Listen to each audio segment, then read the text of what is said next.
So today I am taking few more questions from NCERT and the first question is 4.23. ये chapter number 4 का 23rd question है, exercise question. सो question कहता है a uniform magnetic field of 1.5 tesla exist in a cylindrical region of radius 10 centimeter. Its direction being parallel to the axis along the east and west.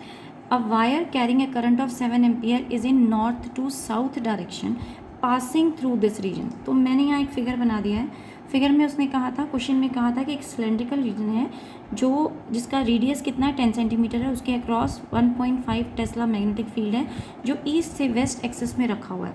तो यहाँ पर हमने एक magnetic field का cylinder बना दिया, सिलेंड्रिकल रीजन मैंने बनाया है और यहाँ पर डायरेक्शंस भी शो कर दिए, नॉर्थ साउथ ईस्ट और वेस्ट डायरेक्शन. तो उन्होंने कहा कि सिलेंड्रिकल जो है वो उसका एक्सेस कहाँ लाई कर रहा है, ईस्ट टू वेस्ट. फिर से कंफर्म कर लेते हैं that direction being parallel to axis along east to west. So east to west के अलोंग है. A wire carrying a current of 7 ampere is in the north to south direction. अब हमने यहाँ पर एक वायर कंसीडर कर ली, यहाँ से एक वायर जा रही है इधर और ये कहाँ से, नॉर्थ से साउथ की तरफ जा रही है. ये डायरेक्शन भी क्वेश्चन में पूरी तरह से गिवन था. तो नॉर्थ से साउथ की तरफ एक करंट जा रहा है, करंट वायर जा रही है, डायरेक्शन ऑफ करंट हमने मान लिया है. And what they are asking, north to south direction passing through the region, what is the magnitude and the direction of the force on the wire. तो हमें wire के ऊपर जो फोर्स लग रही है उसका मैग्नीट्यूड निकालना है, साथ में हमें डायरेक्शन भी बतानी है. तो सबसे पहली बात तो यहाँ पर जो रिलेशनशिप हमने लगाना है, मैं फोर्स का जो फॉर्मूला होता था तो वो फॉर्मूला आपके पास आता था बिल साइन थीटा. तो यहाँ हम लगा रहे हैं BIL, लेकिन साइन थीटा कितना हो गया, थीटा हो गया 90. रीज़न इसकी आपकी वायर जा रही है नॉर्थ से साउथ और मैग्नेटिक फील्ड एक्ट कर रही है ईस्ट टू वेस्ट, यानी ये दोनों तो आपस में एक दूसरे के परपेंडिकुलर हैं. तो साइन थीटा हो गया आपके पास 90. और जब आप यहाँ पर बाकी वैल्यूज़ पुट करते हैं, करंट आपको गिवन है 1.5 टेस्ला, आपको ये भी गिवन है और आपको लेंथ भी गिवन है 10 सेंटीमीटर, लेकिन ये 10 सेंटीमीटर हुई सिर्फ आधे रीजन के लिए, रेडियस के लिए. आप टोटल का निकालेंगे तो फिर टोटल वायर जो इस रीजन से निकली है उस वायर का लेंथ हो जाएगा 20 सेंटीमीटर और 20 सेंटीमीटर के लिए आप इसे कन्वर्ट कीजिए 0. तो मैं यहाँ वैल्यू पुट कर देती हूँ, 7 into 1.5 into 0.20 and when you will solve it you will get 2.1 newton as an answer. So ये तो हो गया पार्ट 1 का आंसर. पार्ट 2 में उन्होंने बोला है, पार्ट 2 की लैंग्वेज भी पढ़ लेते हैं हम. पहला पार्ट बोला था कि if the wire intersect the axis, तो हमने इंटरसेक्ट एक्सिस का मतलब उसके क्रॉस पास कर रही है वो हमने ले लिया. Wire turn to north east और नॉर्थ वेस्ट डायरेक्शन, यानी कि अब वायर जो है जो स्ट्रेट जा रही थी वो तो या तो नॉर्थ ईस्ट या नॉर्थ वेस्ट डायरेक्शन में बेंड हो गई. तो पहला केस हमारे पास सिचुएशन ऐसी थी, वायर स्ट्रेट जा रही थी. अब वो कह रहा है कि इस डायरेक्शन से ये थी नॉर्थ टू साउथ डायरेक्शन. अब वो यहाँ से इसे टिल्ट करा के ऐसे बेंड करा रहा है, यानी कि नॉर्थ से ईस्ट की तरफ बेंड हो गई है या फिर साउथ से वेस्ट की तरफ बेंड हो गई है. तो हमने वायर को, ये पोजीशन थी वायर की, और अब हमने उसको टिल्ट करके हम वायर को इस तरीके से ले आए. तो अब जो वायर है, मतलब वायर तो लंबा पास कर रहा है, उसका कोई बिगनिंग और एंड तो बताया नहीं. तो बट अब उसने बोला कि अब जब वायर टिल्ट हो गई है नॉर्थ ईस्ट डायरेक्शन में, तो अब जो उसकी लेंथ पास कर रही होगी वो डिफरेंट लेंथ होगी पुरानी लेंथ से. यानी ये तो लेंथ थी पहले उसका डायामीटर, बट ओरिजिनल लेंथ, अब वो लेंथ वेरी कर गई होगी और उस लेंथ को हम कहते हैं, ये जो लेंथ थी इस लेंथ को हम कहते हैं L'. अब ये जो लेंथ है, लेंथ एलिमेंट है, वो मैग्नेटिक फील्ड के साथ कोई एंगल बना रहा होगा थीटा. यहाँ थीटा बना है तो इस साइड भी एंगल थीटा, और अगर ये थीटा है तो आप यहाँ से साइन थीटा की वैल्यू निकाल सकते हैं. Sine theta is equal to perpendicular upon hypotenuse.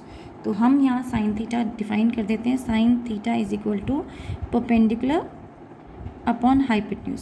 So यहाँ परपेंडिकुलर आपका कितना आया, इस केस में परपेंडिकुलर है ये साइड परपेंडिकुलर है, वो कितनी 20 सेंटीमीटर, तो हम 20 सेंटीमीटर 0.20, और ये जो डिस्टेंस है ये है आपका L', जो हाइपोटेन्यूज जिसको आप बोल रहे हो वो आपका L' है, लेकिन हमें तो L' चाहिए, तो L' इसको 0.20 divided by sine of theta हम लिख देते हैं.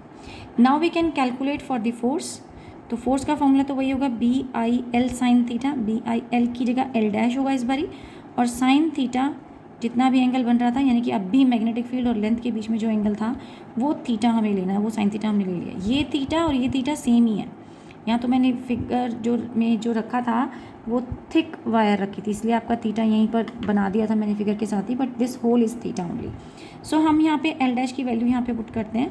So what you are left with B I, L की जगह आ जाएगा 0.20 divided by sine theta into sine theta and both will cancel each other, you are again left with 2.1 newton. यानी आपका फोर्स का आंसर जो है वो अभी भी हमारा सेम आ रहा है। अभी हम डायरेक्शंस देखेंगे कि मैग्नेटिक फील्ड की फोर्स की जो डायरेक्शन है वो कहाँ है। अभी हम सिर्फ मैग्नीट्यूड कैलकुलेट कर रहे हैं। अब लास्ट केस में क्या कहता है वो भी देख लेते हैं। The wire is lowered from the axis by 6 centimetre. हम वायर को 6 सेंटीमीटर नीचे ले आए हैं। तो अब देखिए मैंने फिगर एक बार फिर से बनाया। ये बात हो रही है कि पहले एक्सिस से वायर जा रही थी इंटरसेक्ट करती हुई, अब उस वायर को हम वहाँ से यानी कि उसके मिड पॉइंट से हम उसको 6 सेंटीमीटर नीचे की तरफ ले आए। तो यानी कि ये सिचुएशन है। पहले वो यहाँ से पास कर रही थी, 10 सेंटीमीटर ये था, और अब उसको 6 सेंटीमीटर हम नीचे ले आए। तो अब उसकी जो न्यू लेंथ हो गई होगी वो अब ये लेंथ है। इस लेंथ को हमने मान लिया 2a, हमें नहीं पता ये कितनी है, तो इस साइड को क्या कह सकते हैं हम, हाफ लेंथ हो जाती है a।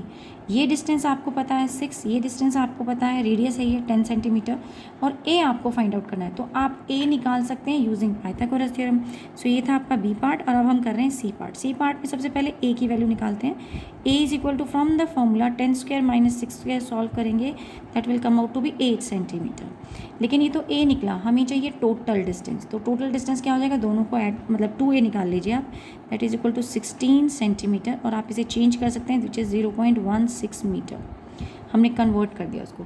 अब थीटा देख लीजिए, थीटा क्या है, मैग्नेटिक फील्ड कहाँ थी, वो तो अभी भी डाउनवर्ड है, यानी मैग्नेटिक फील्ड तो अभी भी इधर ही जा रही है, और हमने जो कॉइल रखी है वो अभी भी उससे नीचे रखी है, लेकिन डायरेक्शन वही है। तो यानी फील्ड के साथ अभी भी एंगल 90 डिग्री ही बन रहा है। तो थीटा आपके पास अभी भी 90 डिग्री है। तो फोर्स का फॉर्मूला पुट कर दीजिए B I L sine theta, लेकिन अब की बार एल क्या हो जाएगा हमारे पास, जो हमने कैलकुलेट किया विच इज़ 0.16। सो 16 हमने पुट किया, आई आपके पास है, बी आपके पास है। When you place all these values 1.68 Newton आपके पास आंसर आ जाता है। अब हम निकालते हैं direction of magnetic field in all the 3 cases. तीनों केसेस में डायरेक्शन क्या थी मैग्नेटिक फील्ड की, वो निकालते, फोर्स की डायरेक्शन। हमें तीनों केसेस में फोर्स निकालने के लिए बोला गया था, और साथ में हमें फोर्स की डायरेक्शन डिफाइन करने के लिए बोला गया था। तो हम डायरेक्शन अब निकाल रहे हैं, मैग्नीट्यूड हमने निकाल लिया।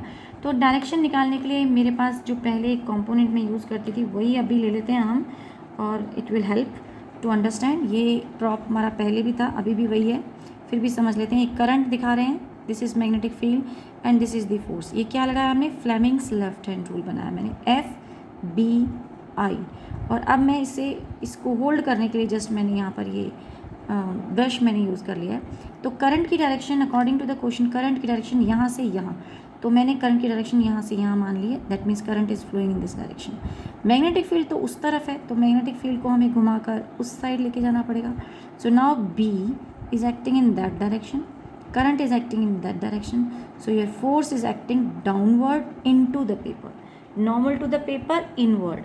अब आप तीनों केसेस लीजिए, आपने लेंथ को इस तरीके से रख दिया है तो भी फील्ड डाउनवर्ड है, जब आपने लेंथ को इस तरीके से लोअर करके ले आए हो तो भी आपकी फोर्स जो है वो डाउनवर्ड ही है। तो in all the 3 cases force जो है वो डाउनवर्ड ही एक्ट कर रही है। यहाँ अगर आपको कन्फ्यूजन हो तो देखिए, ज़रूरी नहीं होता कि BL और L के बीच का एंगल हमेशा 90 हो। जो मैं फ्लेमिंग लेफ्ट हैंड रूल दिखा रही हूँ इसके अंदर तो मैंने जो कंसीडर किए हुए एंगल हैं वो 90 हैं, but it is not necessary कि वो ऑलवेज़ 90 हो। मेरे पास एक प्रॉप और था, उसे मैं यूज़ करके देखती हूँ एक बारी। So this is the another prop, और इसमें मैंने दोनों के बीच का एंगल किस के B और ये मैग्नेटिक फील्ड मानते हैं और ये करंट मानते हैं, इन दोनों के बीच का एंगल 90 नहीं बोला है। जो पिछला केस था इसमें हम क्या मान रहे थे, दोनों प्रॉप्स देख लीजिए आप, इसके अंदर मैंने ये एंगल 90 लिया था। वो 90 डिग्री जब बन रहा हो उस केस में तो इजीली हो जाता है, लेकिन जहाँ 90 डिग्री नहीं बन रहा वहाँ प्रॉब्लम आती है। तो अब यहाँ इसे हम यहाँ अप्लाई कर सकते हैं, कैसे कि आपने मान लिया करंट की डायरेक्शन हो गई this one, blue one is showing the direction of current, and जो B है उसकी डायरेक्शन आपको इससे मिल रही है। तो आपका जो फोर्स है यानी वाइट स्ट्रॉ जो है वो डाउनवर्ड एक्ट कर रहा है। तो यही हमें इसमें से मिल रहा है कि चाहे तीनों केसेस में, चाहे आपने स्क्रू का केस आपने ये वाला लाइन वाला लिया, चाहे आपने उसे टिल्ट कर दिया या आप उसे लोअर करके लिया, in all the 3 cases you are having the direction of current direction of force downward perpendicular to the plane of the paper, inward.